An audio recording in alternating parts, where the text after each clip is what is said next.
હસ્તે તેમજ માનનીય મુખ્યમંત્રી શ્રી ભૂપેન્દ્રભાઈ પટેલની પ્રેરક ઉપસ્થિતિમાં વલસાડ, નવસારી, સુરત, તાપી અને ડાંગ જિલ્લામાં થઈ રહ્યું છે રૂપિયા 650 કરોડના વિકાસ કાર્યોનું ખાતમુહૂર્ત, રૂપિયા 900 કરોડથી વધુના વિકાસ કાર્યોનું લોકાર્પણ તેમજ રૂપિયા 1500 કરોડથી વધુના કાર્યોનું ભૂમિપૂજન. એટલે કે આ 5 જિલ્લાને મળશે રૂપિયા 3050 કરોડથી વધુના પ્રકલ્પોની ભેટ. ગુજરાત ગૌરવ અભિયાન, વિકાસની અવિરત વહેતી ધારાનું સ્નેહ મિલન. ગુજરાતની આ ધરતી છેલ્લા 2 દાયકામાં વિકાસના અભૂતપૂર્વ સૂર્યોદયની સાક્ષી રહી ચૂકી છે. એક સમયે અહીં વીજળી, પાણી, આરોગ્ય અને શિક્ષણ જેવી પ્રાથમિક સગવડો માટે અપાર હાડમારીઓ હતી. પરંતુ આજે ઝૂંપડાઓ બન્યા પાકી છતવાળા મકાન, ઘરે ઘરે પહોંચ્યું નળથી જળ, નવી શાળાઓ, નવી કોલેજો, નવા રસ્તાઓ અને રોજગારની નવી તકો પણ ઘર આંગણે મળી. અને છેલ્લા 1.5 દાયકામાં આદિવાસી વિસ્તારોમાં રૂપિયા 1 લાખ કરોડથી વધુ રકમના વિકાસ કાર્યો થયા. શાળાઓનો ડ્રોપઆઉટ રેટ ઘટ્યો અને આદિવાસી બાળકો પણ ડોક્ટરો ને એન્જિનિયર બનવા લાગ્યા. એટલું જ નહીં, શાળાઓ પણ સ્માર્ટ બની. શાળાઓમાં 25,000થી વધુ નવા ક્લાસરૂમનું બાંધકામ થયું. આજે અહીં આર્ટ્સ, સાયન્સ અને કોમર્સની 45 કોલેજો છે. 8,000થી વધુ પ્રાથમિક શાળાઓ, 1,000થી વધુ માધ્યમિક શાળાઓ, 500થી વધુ ઉચ્ચતર માધ્યમિક શાળાઓ છે. અહીં વૈશ્વિક કક્ષાનું ઉચ્ચ શિક્ષણ આપતી યુનિવર્સિટી પણ બની છે. 8 લાખથી વધુ બાળકોને દૂધ સંજીવની યોજના થકી પોષણ મળે છે.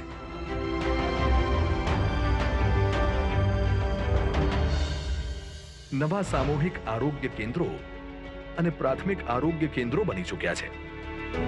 કૌશલ્ય વર્ધન કેન્દ્રો, વોકેશનલ ટ્રેનિંગ, રોજગાર મેળા અને ITI જેવી પહેલ થકી આદિવાસી યુવાનો આત્મનિર્ભર બનવા લાગ્યા. 60,000થી વધુ હેક્ટર જમીનમાં 91,000થી વધુ આદિવાસીઓને જંગલ જમીનના અધિકાર મળ્યા. ખેતરો સુધી સિંચાઈની સુવિધાઓ પહોંચી. આજે આખો દેશ ગર્વ લઈ શકે તેવી ઉપલબ્ધિ ડાંગ જિલ્લાએ મેળવી. આપણો ડાંગ જિલ્લો ગુજરાતનો પ્રથમ 100% પ્રાકૃતિક ખેતી કરતો જિલ્લો બન્યો છે. સાથે જ આદિવાસી વિસ્તારોમાં 6 લાખથી વધુ આવાસોનું નિર્માણ થયું. 5 લાખથી વધુ ઘરો સુધી નળ અને જળ પહોંચ્યા. 5,000થી વધુ ગામોમાં વીજળી પહોંચી. ગામે ગામ પાક્કા રસ્તાઓ બન્યા. પણ આપણે હજુ આટલેથી અટકવાનું નથી. એટલે જ તો આવનારા 5 વર્ષમાં બીજા 1 લાખ કરોડના વિકાસ કાર્યો આદિવાસીઓની આવનારી પેઢીને એક નવું જ સગવડ ભર્યું જીવન આપશે. 10 લાખ પરિવારોને પાણી, સિંચાઈ, રસ્તાઓ, વીજળી અને શિક્ષણ જેવી મૂળભૂત સુવિધાઓ સાથે રોજગાર સૃજન, આર્થિક વિકાસ અને સામાજિક સમરસતાનો લાભ. અને વાત જ્યારે ગુજરાતની હોય, એના ગૌરવની હોય, ત્યારે રજ રજમાં હીરાની ચમક હોય. ડેવલપમેન્ટની ગતિ બુલેટ ટ્રેન જેવી હોય. રસ્તાઓ પર જિંદગી પૂરપાટ દોડતી હોય. નર્મદાનું નીર ઘરે ઘરે પહોંચીને તરસ છિપાવતું હોય. આરોગ્ય એક કોલમાં ઘર સુધી આવતું હોય. શિક્ષણ એક ક્લિકથી મળતું હોય. ત્યારે જ કહેવાય સર્વાંગી અને સર્વસમાવેશક વિકાસ. અને આવા જ સહિયારા પ્રયાસોથી જ આગળ વધશે ગુજરાતની આ ગૌરવ ગાથા.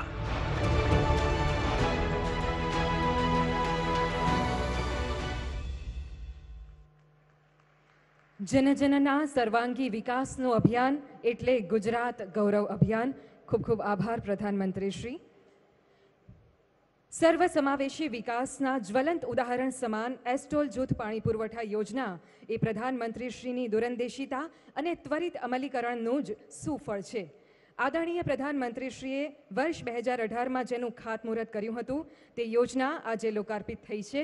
આવો નિહાળીએ આ અંગેની એક ટૂંકી ફિલ્મ.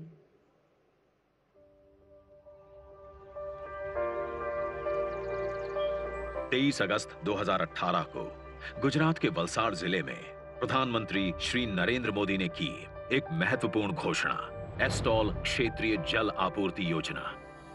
एक ऐसा प्रोजेक्ट जिसमें थी ढेरों चुनौतियां, 45 डिग्री तक ढलान वाली सैकड़ों पहाड़ियां, बहुत सारे पड़ाव और अनगिनत मोड़। लेकिन सभी रुकावटों को पार कर यह प्रोजेक्ट बन गया है भारत का बेहतरीन इंजीनियरिंग मार्वल।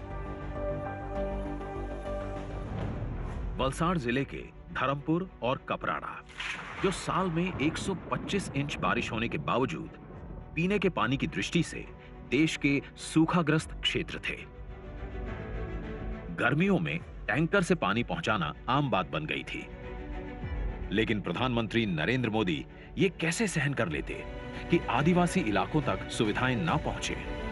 इसीलिए उन्होंने शुरू की एस्टॉल क्षेत्रीय जल आपूर्ति योजना। सबसे ऊपर जहां पानी पहुंचने वाला है वह 200 मंजिले मकान की ऊंचाई पे जितना पानी पहुंचाते हैं इतना पानी ऊपर ले जाएंगे। यानी एक प्रकार से नदी 200 मंजिला ऊंचाई पर ले जाएंगे और वहां से पानी नीचे लोगों को पहुंचेगा।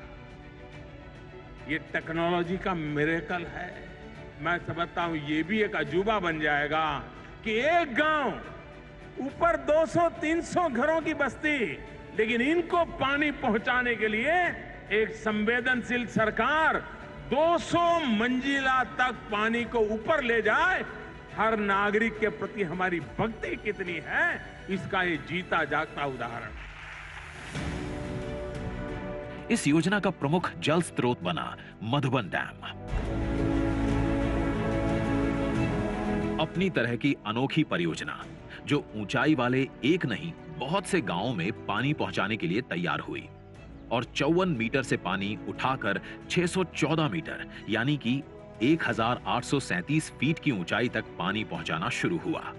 इस योजना के तहत कपराड़ा के 124 गांव, धर्मपुर के 50 गांव और 1028 छोटी बस्तियों के 4.5 लाख लोगों तक दैनिक 7 करोड़ 50 लाख लीटर पानी पहुंचाया गया।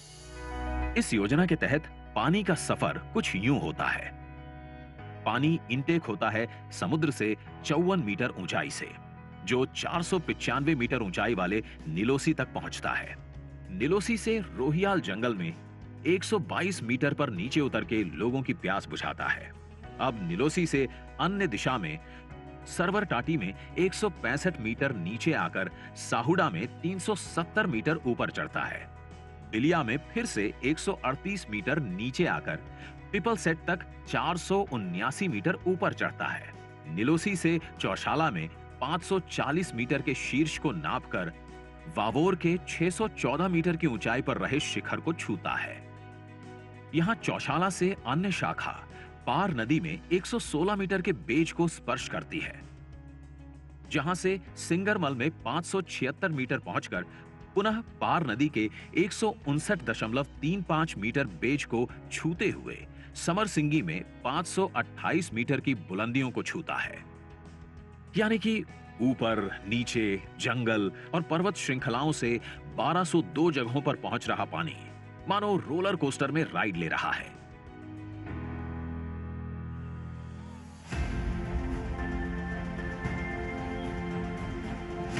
इस तरह अनगिनत चुनौतियों को पार कर आजादी के इतने वर्षों बाद पहली बार इस क्षेत्र में नल से जल पहुंचा। घर घर दमन गंगा पहुंची। डबल इंजन की सरकार होने का फायदा क्या होता है, इसका उदाहरण है करीब 590 करोड़ रुपए की लागत से पूरी हुई ये परियोजना, जिसमें केंद्र सरकार के दिशा निर्देश और राज्य सरकार के अमलीकरण की सहभागिता ने इस क्षेत्र के 100% लोगों तक नल से जल पहुंचाने का संकल्प साकार कर दिखाया। आज इस योजना को प्रधानमंत्री श्री नरेंद्र मोदी ने मुख्यमंत्री श्री भूपेंद्र पटेल की उपस्थिति में किया है देश को समर्पित। एस्टॉल क्षेत्रीय जल आपूर्ति योजना, नामुमकिन हुआ है मुमकिन। પાણીદાર નેતૃત્વમાં પાણીદાર ગુજરાત। આભાર માનનીય પ્રધાનમંત્રી શ્રી આ ભેટ આપવા માટે। અંતરિયાળ વિસ્તારમાં રહેતા પ્રજાજનોને પ્રધાનમંત્રીશ્રીએ પોતાના અંતરમાં સ્થાન આપ્યું છે અને એટલે જ તેમના વિકાસમાં કોઈ અંતરાય ન આવે એની હરહંમેશ તેમણે ચિંતા કરી છે। आदिवासी से लेकर विश्व प्रवासी के कल्याण हेतु जिनके विचारों में नावीन्य, वचनों में सौजन्य और कार्यों में सामर्थ्य है, ऐसे आदरणीय प्रधानमंत्री श्री नरेंद्र भाई मोदी जी को आइए जोरदार तालियों के साथ आमंत्रित करते हैं अपने प्रेरणादायी मार्गदर्शन के लिए।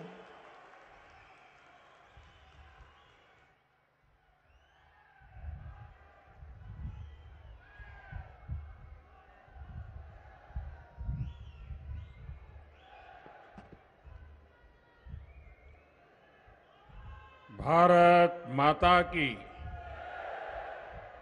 भारत माता की, भारत माता की। गुजरात के लोकप्रिय मुख्यमंत्री मृदु एवं मक्कम श्री भूपेंद्र भाई पटेल,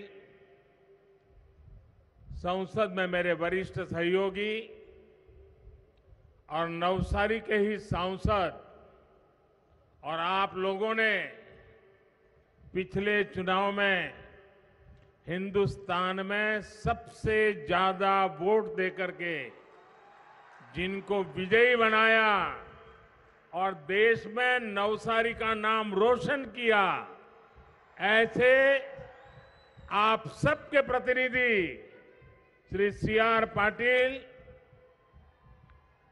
केंद्रीय मंत्रिमंडल में मेरे सहयोगी बहन दर्शना जी,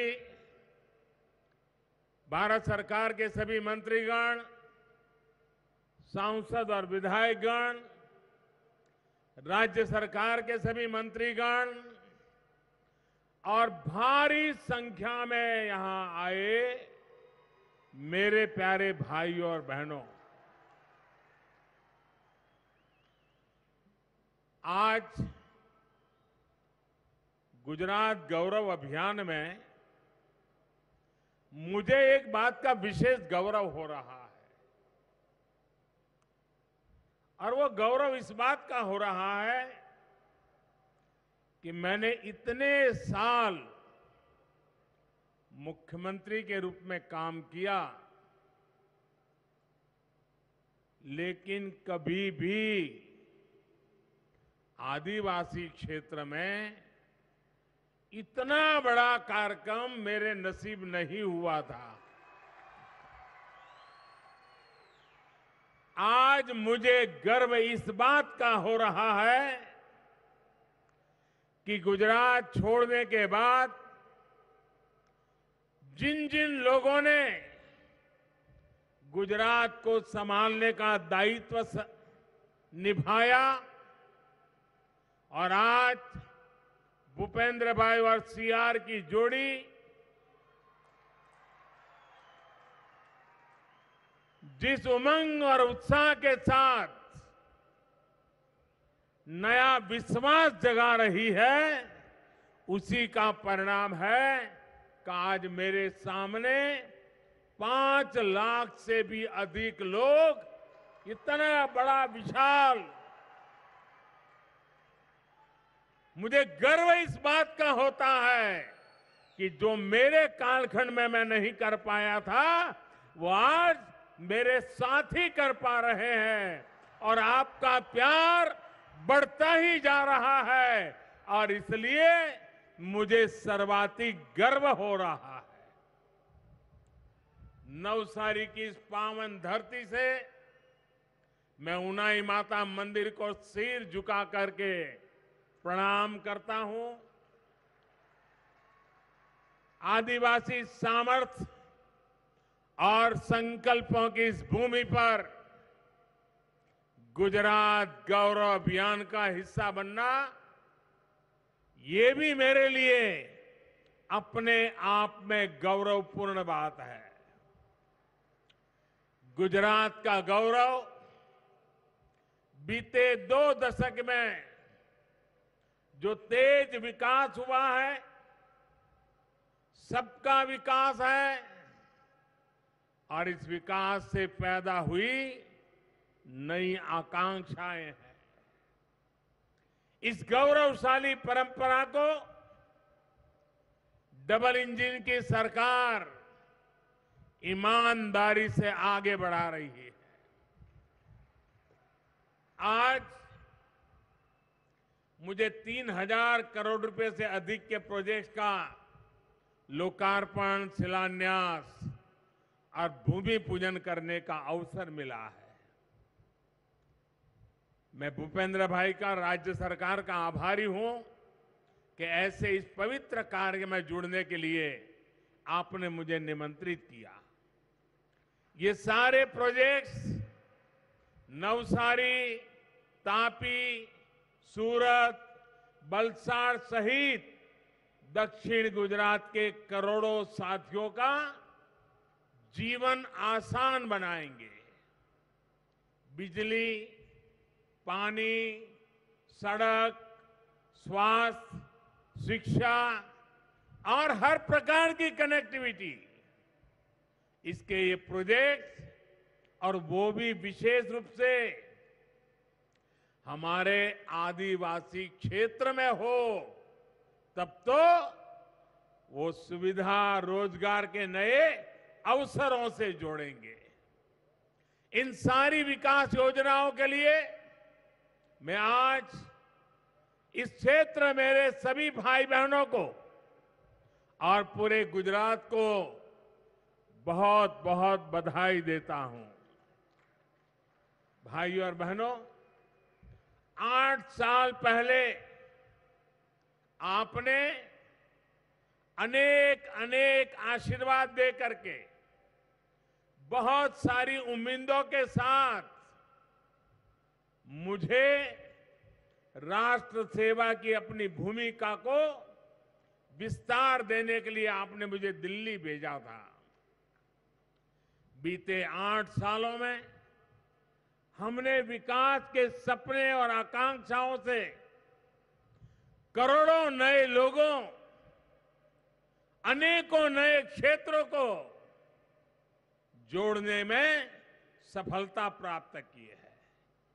हमारा गरीब, हमारा दलित, वंचित, पिछड़ा, आदिवासी, महिलाएं, ये सभी अपना पूरा जीवन मूल जरूरतों को पूरा करने में बिता देते थे। ऐसे कालखंड थे। आजादी के इस लंबे काल तक, इस लंबे कालखंड तक जिन्होंने सबसे अधिक सरकार चलाई, उन्होंने विकास को अपनी प्राथमिकता नहीं बनाया। जिस क्षेत्र, जिन वर्गों की इसकी सबसे ज्यादा जरूरत थी, वहां उन्होंने विकास किया ही नहीं, क्योंकि ये काम करने के लिए जरा मेहनत ज्यादा पड़ती है। पक्की सड़कों से जो सबसे अधिक वंचित थे, वो गांव थे हमारे आदिवासी क्षेत्र के। जिन गरीब परिवारों को 8 साल में पक्का आवास मिला, बिजली मिली, शौचालय मिला और गैस कनेक्शन मिले, उनमें से अधिकतर मेरे आदिवासी भाई बहन, मेरे दलित भाई बहन, मेरे पिछड़े परिवार के लोग थे। शुद्ध पीने के पानी से वंचित सबसे अधिक हमारे गांव थे, हमारे गरीब थे, हमारे आदिवासी भाई बहन थे। टीकाकरण का अभियान चलता था तो गांव, गरीब और आदिवासी क्षेत्रों तक पहुंचने में बरसों लग जाते थे। शहर में तो पहुंच जाता था, टीवी में, अखबारों में जय जयकार भी हो जाता था, लेकिन दूर सुदूर जंगल रह जाते थे। जरा મને ગુજરાતના ભાઈઓ કોને તમારા બધાનું વેક્સિન થઈ ગયું? ટીકાકરણ થઈ ગયું? બધાને હાથ ઉપર કરો. બધાને મફતમાં થયું કે ના થયું? પૈસા આપવા પડ્યા? दूर सुदूर जंगलों की चिंता, ये हम सबके संस्कारों में है। साथियों, बैंकिंग सेवाओं का सबसे अधिक अभाव भी गांव और आदिवासी क्षेत्रों में सबसे ज्यादा था। बीते 8 वर्षों में सबका साथ सबका विकास के मंत्र पर चलते हुए हमारी सरकार ने गरीब को मूलभूत सुविधाएं देने पर, गरीब के कल्याण पर सबसे ज्यादा जोर दिया है। साथियों, गरीब को सशक्त करने के लिए अब हमारी सरकार ने 100% सशक्तिकरण अभियान शुरू किया है। कोई भी गरीब, कोई भी आदिवासी किसी योजना के लाभ से छूटे नहीं। जो योजना उसके लिए बनाई गई है उसका लाभ उसे जरूर मिले। अब दिशा में हमारी सरकार तेज गति से काम कर रही है। साथियों, यहां मंच पर आने से पहले, और मुझे यहां आने में जरा विलंब भी हुआ क्योंकि मैं कुछ देर पहले इसी हमारे क्षेत्र के आदिवासी भाई बहनों से उनके सुख दुख की बातें सुन रहा था, उनके साथ पूछताछ कर रहा था। सरकार की योजना के संबंध में जो लाभार्थी हैं उनको उससे क्या लाभ मिला, मैं समझने का प्रयास कर रहा था। जब जनता जनार्दन से इस तरह संपर्क होता है तो विकास के लिए समर्थन उतना ही बढ़ता है। गुजरात की डबल इंजन की सरकार 100% सशक्तिकरण के अभियान में पूरी ताकत से जुटी है। मैं भूपेंद्र भाई, CR पाटिल और उनकी पूरी टीम को बहुत बहुत बधाई देता हूं। અને આજે જ્યારે ઘણા લાંબા સમયે ચીખલી આવ્યો છું,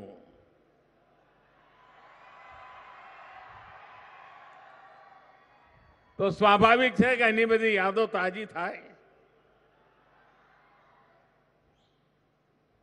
કેટલા બધા વર્ષોનો મારો તમારી જોડેનો નાતો, અને જે રીતે એ દિવસોમાં તો અમારી પાસે કોઈ સાધનો નહોતા।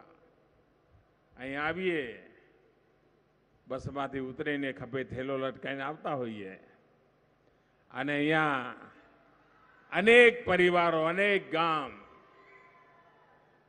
મને સાંભળતું નથી કે આટલા બધા વર્ષો આ વિસ્તારોમાં હું તમારી વચ્ચે રહ્યો, કોઈ પણ દિવસ મારે ભૂખા રહેવાની નોબત નથી આવી। આ પ્રેમ, આશીર્વાદ આ મારી શક્તિ છે। આદિવાસી ભાઈઓની વચ્ચે કામ કરવાના અવસર મળ્યા, એના કરતા વધારે એમની પાસેથી મને શીખવાના અવસર મળ્યા। સુઘડતા, સ્વચ્છતા, અનુશાસન, આપણે ડાંગના જિલ્લામાં જતા હોઈએ, या आदिवासी विस्तार में जता होइए, सवार होय, सांज होय के अंधारू थवानी तैयारी होय, बधा एक लाइन में चालता होय, एकबीजाना पाछळ चालता होय। અને આ મસ્તું નથી, બહુ સમજદારીપૂર્વક કરતી એમની જીવન રચના છે।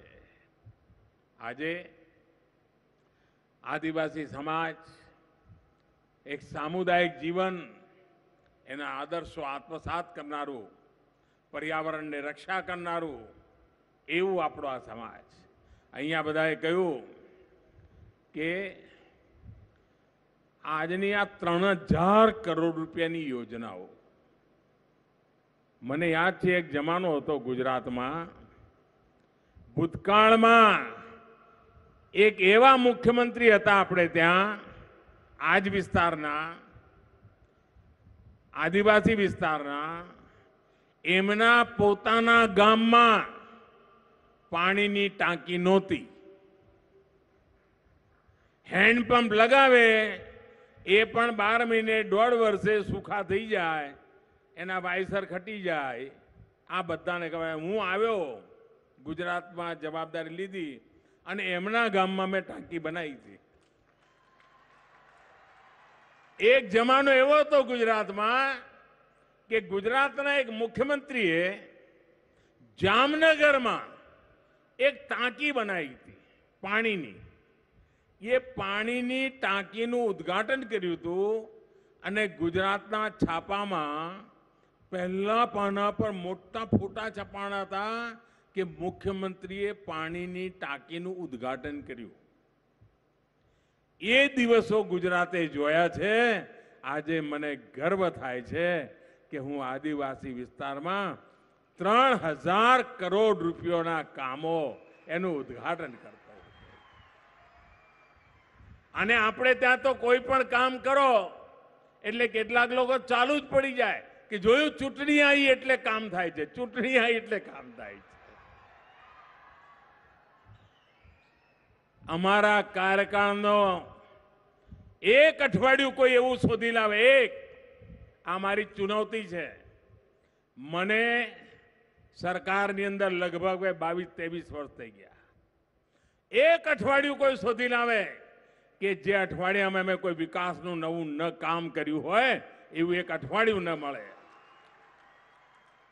પણ કેટલાક વાંક દેખા લોકોને એમ જ લાગે કે આ ચૂંટણી છે. હવે મારે એટલા માટે કહેવું પડે છે કે 2018માં આ વિસ્તારને પાણી આપવા માટે આવડી મોટી યોજના લઈને જ્યારે હું આવ્યો તો અહીંયા, ત્યારે અહીં કેટલાક લોકોએ કહ્યું હતું જો થોડા સમય પછી 19માં લોકસભાની ચૂંટણી આવવાની છે એટલા મોદી સાહેબ અહીંના આંબા આંબલી દેખાડવા માંડ્યા છે.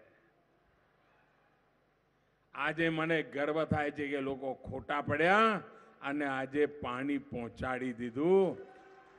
કોઈને ગણે નહોતું ઉતરતું.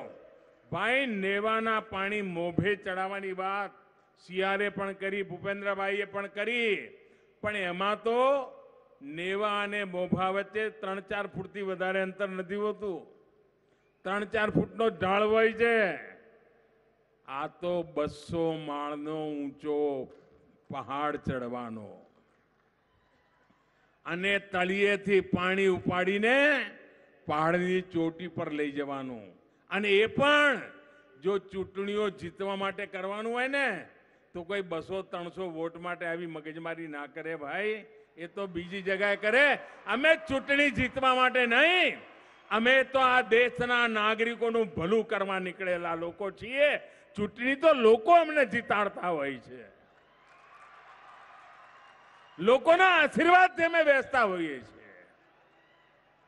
અને એસ્ટોલ પ્રોજેક્ટ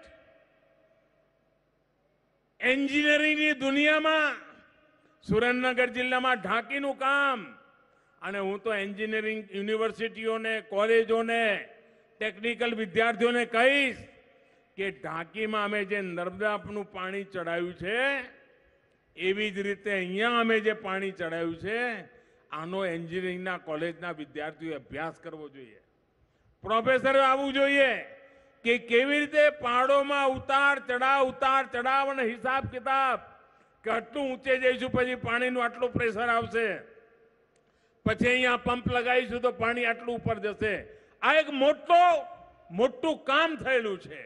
અને આપણે ત્યાં, હું તો અહીંયા ધરમપુરના બીજા વિસ્તારોમાં ખૂબ સમય રહ્યો છું, સાપુતારામાં રહ્યો છું. કાયમ માટે અનુભવ કયો, વરસાદ ખૂબ પડે પણ પાણી આપણા નસીબમાં ના હોય, પાણી વહી જાય. અમે પહેલી વાર નક્કી કર્યું કે અમારા જંગલોમાં, ઊંચી ટેકરીઓ પર રહેતા છૂટા છવાયા અમારા આદિવાસી ભાઈઓ હોય યા જંગલ વિસ્તારમાં રહેતા અન્ય સમાજના ભાઈઓ હોય, એમને પાણી મેળવવાનો હક છે, પીવાનું શુદ્ધ પાણી પ્રાપ્ત કરવાનો હક છે. અને એના માટે અમે આવડા મોટા અભિયાન ઉપાડ્યા છે. આ ચૂંટણીઓ માટે ઉપાડેલા અભિયાન નહોતા. અને અમે કહેતા હતા કે જેનો શિલાન્યાસ અમે કરીએ ને એનું લોકાર્પણ પણ અમે જ કરીએ છીએ. અને આજે મારું સદભાગ્ય છે કે એ કામ પણ મને નસીબમાં થયું છે. એક કમિટમેન્ટ છે પ્રજા માટે જીવવાનું, પ્રજા માટે ખપવાનું. રાજકીય આટા પાટાની અંદર સમય બરબાદ કરનારા અમે લોકો નથી. અમારે મન સત્તામાં બેસવું એ માત્ર ને માત્ર સેવા કરવાનો એક અવસર સમજીએ છીએ. જનતા જનાર્દનનું ભલું કરવાનો અવસર સમજીએ છીએ. કોવિડની આફત આખી દુનિયામાં આવી, પણ આટલા બધા વેક્સિનેશનના ડોઝ આપનારું એકમાત્ર દેશ હોય તો હિન્દુસ્તાન છે. 200 કરોડ ડોઝ. આજે સાંડલપોર, ખેરગામ, રૂમલા, માંડવી પાણી આવે ને એટલે કેટલી મોટી તાકાત આવતી હોય છે ભાઈ. અને આજે કેટલા બધા શિલાન્યાસના કામો થયા છે. 11 લાખથી વધારે લોકોને અનેક મુસીબતોમાંથી મુક્તિ મળે એવા કામ આજે કર્યા છે. અમારું જયસિંહપુરા હોય કે અમારું નારણપુરા હોય કે અમારું સોનગઢ હોય, આ પાણી સપ્લાયની જે યોજનાઓ, આનો ઉપયોગ જે છે એના જે ભૂમિપૂજન થયા છે, એટલે આ વિસ્તારના પણ 14 લાખ કરતા વધારે લોકોના જીવનમાં આ પાણી એમની જિંદગીને પાણીદાર બનાવવાની છે. દોસ્તો, જલ જીવન મિશન અંતર્ગત આપણે ત્યાં તો ગુજરાતમાં તમને યાદ હશે, જે લોકો 20 વર્ષના થયા હશે એમને બહુ ખબર નહીં હોય, 25 વર્ષવાળાને બહુ ખબર નહીં હોય, એનાથી મોટા છે બધાને ખબર હશે કે એમણે બધાએ કેવી રીતે દિવસો કાઢ્યા છે, આપણા બાપ દાદાઓએ કેવી મુસીબતમાં જીવન કાઢ્યું છે.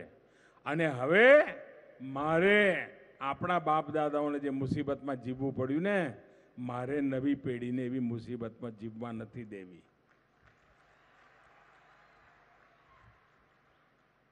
એમને સુખનું જીવન મળે, પ્રગતિનું જીવન મળે. આપણે ત્યાં ભૂતકાળમાં શું થતું, પાણીની માંગ ઉઠે એટલે બહુ તો શું કરે, ધારાસભ્ય આવીને હેન્ડપંપ લગાવે ને હેન્ડપંપનું ઉદ્ઘાટન કરે, અને 6 મહિનામાં તો હેન્ડપંપમાંથી હવા આવે, પાણી ના આવે. એવું થાય છે ને, હલાઈને થાકી જાવ, કાંઈ નીકળે નહીં. આજે અમે નળથી જળ આપીએ છીએ, નળથી જળ આપીએ છીએ ભાઈઓ. મને યાદ છે, આખા ઉમરગામથી અંબાજી આવડો મોટો આપણો આદિવાસી પટ્ટો, અને એમાં ઉજળિયાત સમાજ પણ રહે, ઓબીસી સમાજ પણ રહે, આદિવાસી સમાજ પણ રહે, અને અહીંયા પણ તેજસ્વી બાળકો પેદા થતા હોય, અહીંયા પણ ઓજસ્વી દીકરા દીકરીઓ હોય. પરંતુ એકે વિજ્ઞાનની શાળા નહોતી ભાઈઓ, એકે વિજ્ઞાનની શાળા નહોતી. અને 12મા ધોરણની વિજ્ઞાનની શાળા ના હોય અને પછી મેડિકલ કોલેજ ને એન્જિનિયરિંગ કોલેજના બધા ભાષણો કરીએ, એમાં કઈ શક્કરવાર થાય ભાઈ? થાય કોઈ દી? આ મને યાદ છે, 2001માં મેં આવ્યા પછી પહેલું કામ કર્યું, ભાઈ અહીંયા વિજ્ઞાનની શાળાઓ બનાવો તો મારા આદિવાસી બાળકો એન્જિનિયર થાય, ડોક્ટર થાય. અને આજે મને ગર્વ છે, વિજ્ઞાનની શાળાથી શરૂ કરેલું કામ આજે મેડિકલ અને એન્જિનિયરિંગ કોલેજો બની રહી છે. આજે આદિવાસી વિસ્તારમાં યુનિવર્સિટીઓ બની રહી છે. ગોવિંદ ગુરુના નામે યુનિવર્સિટી, બિરસા મુંડાના નામે યુનિવર્સિટી, આદિવાસી પટ્ટામાં યુનિવર્સિટી. ભાઈઓ, પ્રગતિ કરવી હોય, વિકાસ કરવો હોય તો દૂર સુદૂર જંગલોમાં પણ જવું પડતું હોય છે, અને એ કામ અમે ઉપાડ્યું છે. લાખો લોકોનું જીવન બદલવા માટેના અમારા આયોજન છે. સડક હોય, ઘર સાથે ઓપ્ટિકલ ફાઈબર પહોંચાડવાની વાત હોય. આજે નવસારી અને ડાંગ જિલ્લામાં સૌથી વધારે એનો લાભ મળી રહ્યો છે. મારે ડાંગ જિલ્લાને ખાસ અભિનંદન આપવા છે, અને દક્ષિણ ગુજરાતને પણ અભિનંદન આપવા છે. ડાંગ જિલ્લાએ પ્રાકૃતિક ખેતીનું જે બીડું ઉઠાવ્યું છે, નેચરલ ફાર્મિંગમાં ડાંગ જિલ્લાએ જે કમાલ કરી છે, એના માટે હું એમને અભિનંદન આપું છું. આજે નવસારીમાં 500 કરોડ રૂપિયાથી પણ વધારે કિંમતનો હોસ્પિટલ અને મેડિકલ કોલેજ, 10 લાખથી વધારે લોકોને એનો લાભ મળવાનો છે. આદિવાસી ભાઈઓ બહેનોનું ભવિષ્ય ઉજ્જવળ બને, અને આદિવાસી દીકરાએ હવે ડોક્ટર થવું હોય, ઓબીસી મા બાપના દીકરાએ, પછાત વર્ગના મા બાપના દીકરાએ ડોક્ટર થવું હોય, હળપતિના દીકરાએ ડોક્ટર થવું હોય, તો એને અંગ્રેજી ભણવાની જરૂર નથી. એની માતૃભાષામાં ભણાવીને અમે ડોક્ટર બનાવીશું. ભાઈઓ, હું જ્યારે ગુજરાતમાં હતો ત્યારે આપણે વનબંધુ કલ્યાણ યોજના ચાલુ કરી હતી. આજે વનબંધુ કલ્યાણ યોજનાનું 4થું ચરણ અમારા ભૂપેન્દ્રભાઈના નેતૃત્વમાં ચાલી રહ્યું છે અને 14,000 કરોડ રૂપિયા ભાઈઓ વિકાસ કેવી રીતે આગળ વધતા પહોંચતો હોય છે એના આ ઉદાહરણો છે અને એ કામ આજે ભૂપેન્દ્રભાઈની સરકારના નેતૃત્વમાં થઈ રહ્યું છે. ભાઈઓ બહેનો, અનેક ક્ષેત્રો એવા છે અમારા આદિવાસી ભાઈઓ, નાના નાના ભાઈઓ બહેનો, મને યાદ છે મેં અહીંયા વાડી પ્રોજેક્ટ ચાલુ કર્યો હતો વલસાડ બાજુ. આ વાડી પ્રોજેક્ટને જોવા માટે અમારા અબ્દુલ કલામજી ભારતના રાષ્ટ્રપતિ હતા, એમનો જન્મદિવસ ઉજવ્યો હતો અને અહીંયા આવીને વાડી વિસ્તારની અંદર એકલા એક આખો દાડો રોકાણા હતા અને વાડી પ્રોજેક્ટ શું છે એનું અધ્યયન કરીને મને આવીને કહ્યું હતું કે મોદીજી તમે ખરેખર ગામડાના લોકોની જિંદગી બદલવાનું પાયાનું કામ કરી રહ્યા છો અને વાડી પ્રોજેક્ટ મારા આદિવાસીઓની અડધો એકર જમીન હોય, ખાડા ટેકરાવાળી જમીન હોય, સાવ ટુકડો જમીન હોય, કાંઈ પાકતું ના હોય, બધી અમારી આદિવાસી બહેનો મહેનત કરતી હોય અને અમારા આદિવાસી ભાઈ તો હાજે જરા મોજમાં હોય પાછા. અને છતાંય એ વાડીની અંદર આજે ખેતીની અંદર કાજુની ખેતી અમારો આદિવાસી કરતો થાય, આ કામ આપણે થયું છે. ભાઈઓ બહેનો, વિકાસ સર્વાંગીણ હોય, વિકાસ સર્વસ્પર્શી હોય, વિકાસ સર્વદૂર હોય, વિકાસ બધા જ ક્ષેત્રોને આંબી જનારો હોય, એ દિશામાં અમે કામ કરી રહ્યા છીએ અને એવા અનેક કામો આજે જ્યારે ગુજરાતની ધરતી પર થઈ રહ્યા છે ત્યારે ફરી એકવાર આપ સૌ આટલી વિશાળ સંખ્યામાં આવીને આશીર્વાદ આપ્યા. આ દ્રશ્ય જ ભાઈઓ તમારા માટે કામ કરવાની મને તાકાત આપે છે. આ માતાઓ બહેનોના આશીર્વાદ જ તમારા માટે દોડવા માટેની તાકાત આપે છે અને આ તાકાતના આધારે આપણે ગુજરાતને પણ આગળ લઈ જવું છે અને હિન્દુસ્તાનને પણ આગળ લઈ જવું છે. ફરી એકવાર આપ સૌના આશીર્વાદ માટે આપનો ખૂબ ખૂબ આભાર. વિશાળ સંખ્યામાં આવીને આશીર્વાદ આપ્યા બદલ આભાર. હું રાજ્ય સરકારને પણ અભિનંદન આપું છું કે આવા પ્રોગ્રેસિવ કામ, સમયબદ્ધ કામ અને સમાજના છેવાડાના માનવી સુધી પહોંચવા માટેના કામ એમના દ્વારા થઈ રહ્યા છે. આપ સૌને ખૂબ ખૂબ અભિનંદન. ભારત માતા કી, ભારત માતા કી, ભારત માતા કી.